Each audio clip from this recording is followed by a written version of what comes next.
একবার ছোটো মাসি তার বড়দির কাছে থাকবে বলে, অর্থাৎ আমার মায়ের কাছে থাকবে বলে এসেছে। আমাদের বাড়ি গ্রামে শোভানগরে। তখন আমি খুব ছোট, মাসির 12-13 বছর বয়স। সমবয়সী মাসি আমার বড়দির সাথে খুব বন্ধুত্ব, একসাথে থাকা, খেলা করা, বাড়ির কাজে সাহায্য করা, ঘুমোনো, সব। জোড়াটা বেশ মিলেছিল। দিদিকে সংসারের অনেক কাজ করতে হতো। এছাড়া সেলাই, এমব্রয়ডারি এসব কাজে বড়দির পাকা হাত ছিল। একরকম শিল্পীই বলা যায়। ছোট ভাই বোনদের পড়তে বসানো, যত্ন করা এসব দিকেও লক্ষ্য থাকতো। বাবা তখন মথুরাপুরে চাকরি করতেন, সাইকেলেই যাতায়াত করতেন, 10 কিলোমিটার 12 কিলোমিটার দূরত্ব। বাড়ি ফিরতে রোজ সন্ধে রাত হতো। বাবা খুব কড়া ধাতের মানুষ ছিলেন। তাঁর উপস্থিতিতে কারও এতটুকু বেচাল চলার উপায় থাকতো না। ছোটো মাসি আর বড়দি বেশ আনন্দে দিন কাটাতো। সন্ধ্যের আগে তারা বাড়ি ঢুকে যেত।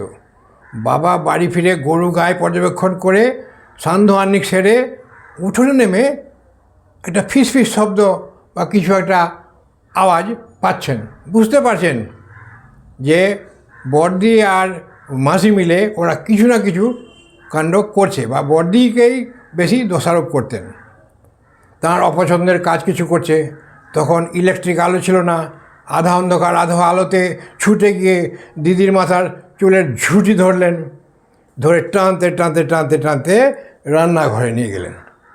মাকে ডেকে বলতে গেছেন, দেখাতে গেছেন, এই দেখো। মা লম্ফ হাতে বাইরে দেখছেন।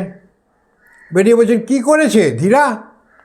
ছাড়ো ছাড়ো ওর চুলের মুঠি। লণ্ঠন হাতে তখন আরও ভালো করে এগিয়ে দিদিকে দেখার চেষ্টা করলেন। কি করেছে?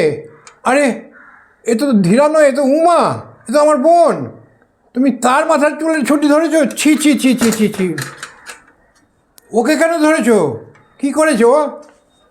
ধীরাকে ধরতে গিয়ে উমাকে টেনে এনেছো? বাহ বাহ বাহ। হ্যাঁ রে মেয়ে, তুই কি এখন বোবা? তুই বলতে পারছিস না যে আমি ধীরা নয়, আমি উমা? বাবা তো অপ্রস্তুত। পরিস্থিতি বুঝে একটু থমকালেন। উমাকে অনিচ্ছাকৃত শাস্তি দেওয়ার জন্য অনুতপ্ত হলেন। কিন্তু ধীরার উপর রাগ চতুর্গুণ বেড়ে গেল। আর এদিক ওদিক খুঁজতে লাগলেন, ধীরা কোথায় গেল, ধীরা ধীরা। আর দিদি ততক্ষণে নিরাপদ দূরত্বে পাশে সেজ কাকিমার বাড়িতে রান্নাঘরে তার পেছনে গিয়ে আড়াল নিয়েছে। নমস্কার।